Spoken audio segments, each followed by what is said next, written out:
बगिया के खिलल कली लागलू तोहके देखी के चंदा शर्मा जाई हो।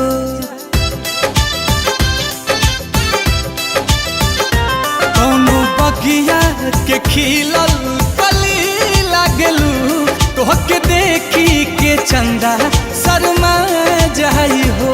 देखी के तोहके दिलावा बेकाबू भइल रात के निंदिया दिनवा के चैना गइल तुहरा सूरत पे भंवरा लुभा जाई हो। कौनो बगिया के खिलल कली लागलू तोहके देखी के चंदा शर्मा जाई हो।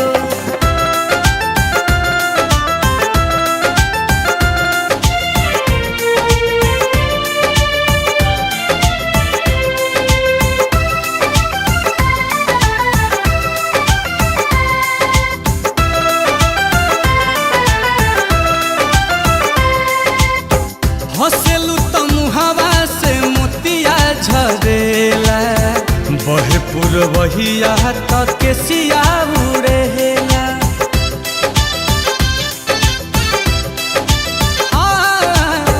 हंसेलू तो मुहावा से मोतिया झरेला बहे पुरवहिया तक के सिया उड़ेला।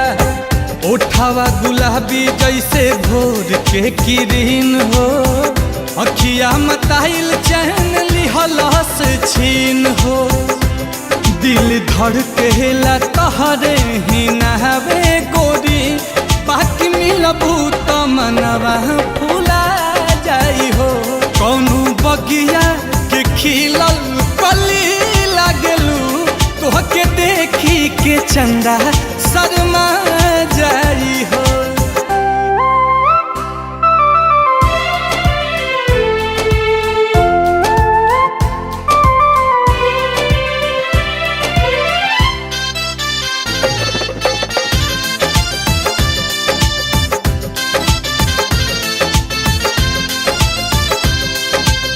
ससिया में तोहरे ही खुशबू भरल बा नहिया के सागर में मन उमड़ल बा।